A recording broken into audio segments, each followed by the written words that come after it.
Assalamu alaikum wa rahmatullahi wa barakatuh to some of you, and peace out to the rest of you. It's the blackest hearted, blackest minded, blackest man on social media, signing black in and shining again, asking you to hit the share button because the message is more important than the messenger. But this one's really not that important in the first half. The second half of this one is more important. Forgive me for the wind noise. There's nothing I can do about it, unfortunately. Here's the deal. When I went on to Taz's channel, I never really spoke except to say to Taz that I had to catch a bus. And I was going to ask Taz if I could come back later. Was that okay with him?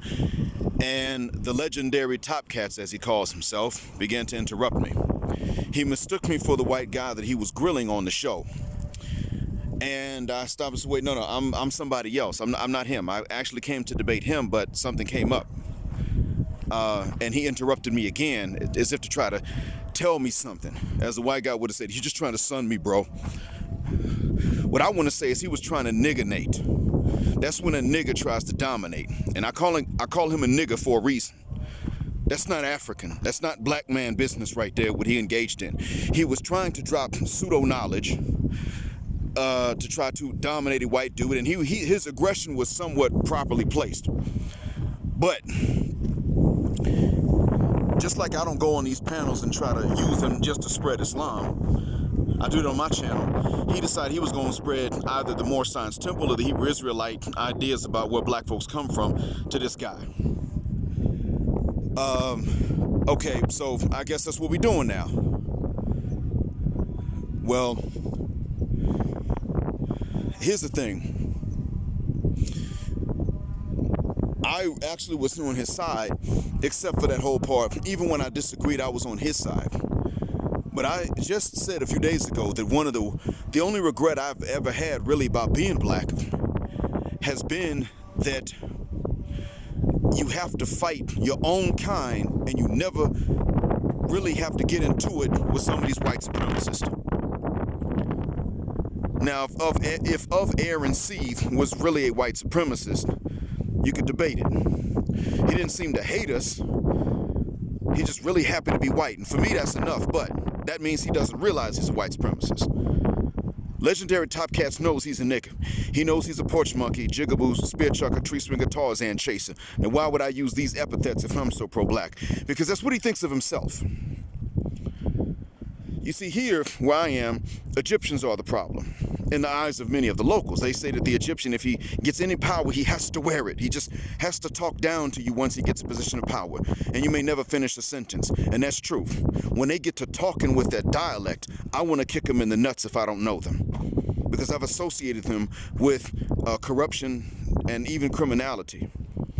So I have to catch myself, and then when I meet someone through someone I can trust and they can vouch for his character, I don't have an issue with him. But when it's a stranger, I don't know him, he gets to talking, he's just an Egyptian. This is the bias I have, but this is based on things they've chosen. This is not based on their DNA. It's just like when the madman Asterisk said that he's got a bias against Chinese. It's based on what they chose. He has nothing against Chinese DNA. Legendary Top Cats likewise made a choice. He was not going to let anyone finish a sentence, and everybody was his enemy. He was so not listening that he didn't realize I was a different person from that white guy. He didn't listen to the difference between our voices at all. Started going in on me. That's when I cursed him. And I'm going to do it every single time. I'm not capable of feeling remorse about this.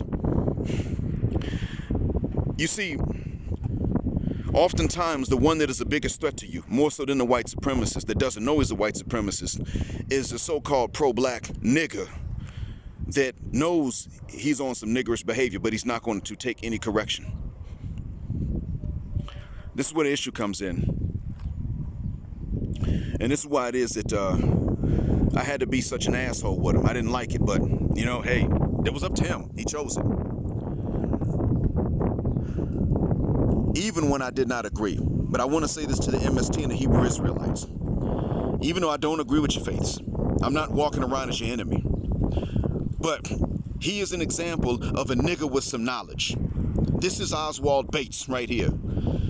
Even if he never went to any holding cell and never saw a pair of handcuffs in real life, he sounds like he got his so-called wisdom from a cell block somewhere. County jail or pen, it doesn't matter. That's what he sounds like. And he's out here representing one of you two. That's what this nigga's on.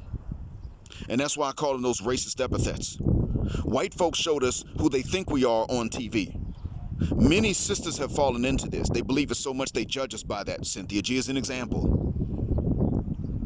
But I would have never cursed him if he had not interrupted me that second time when I told him I'm a different person, I'm someone else.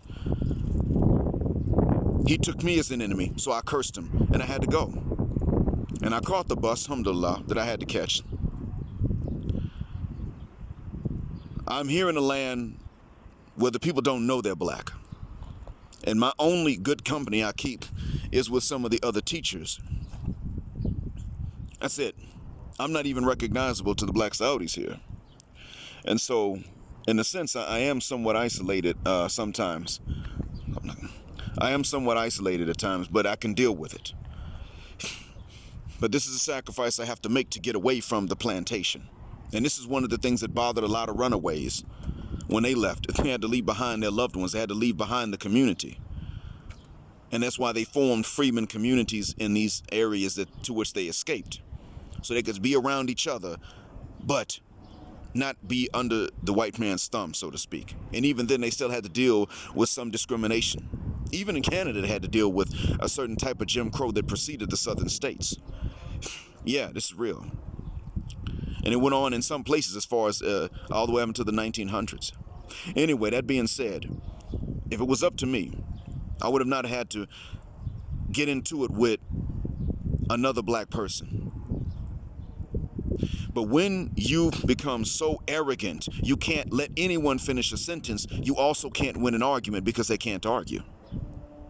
This is a nigger. And if you were MST or Hebrew Israelite and this guy's out here representing you, you're going to have to resort to one thing that even the NOI did correctly. For as much as we may not agree with them, one thing about which they are correct. If you're going to present, get your facts together, and if you're going to debate, take turns talking. He could not do that. He was talking like he just trying to shine on this white dude. The white dude didn't finish the sentence.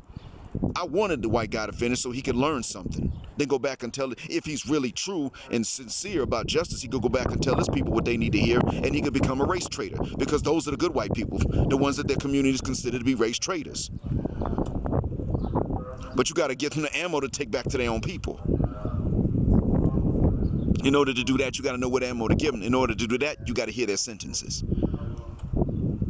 Legendary nigger cat couldn't do it. He just couldn't fuck the shuck up for long enough for anyone else to finish anything. You gave a nigger a microphone. I'm not even talking about Taz. How would Taz know until he lets him on? Unless he knows the guy. I'm talking about some of you cats. Tell your novices, your rookies, that they should fuck the shuck up until they learn something. And that they should take turns talking if they're going to engage in debate. That's it. These niggas do not know how to do it.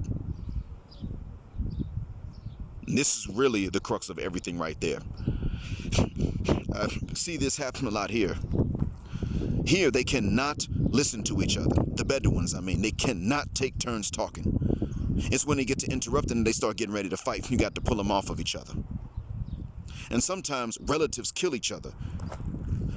This happened even in the UK recently. Pakistani family was arguing over property in Pakistan, but they were sitting in a living room in the UK. And when they got to interrupting each other, that's when one of them pulled out a knife. And when a cop showed up, he had killed his relatives. Started with the interruption.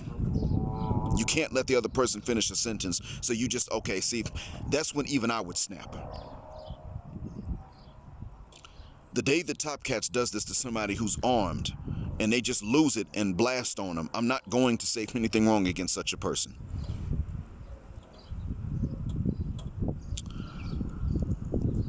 Anyway, this being said, I hope that one day what I've said is not true anymore. In the meantime, I hope it helps out.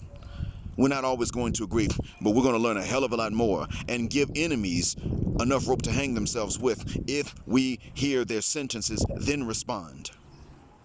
And preferably with something that can be proven. Anyway, thanks for listening. I offer no apologies for what I said to him. None. Absolutely not.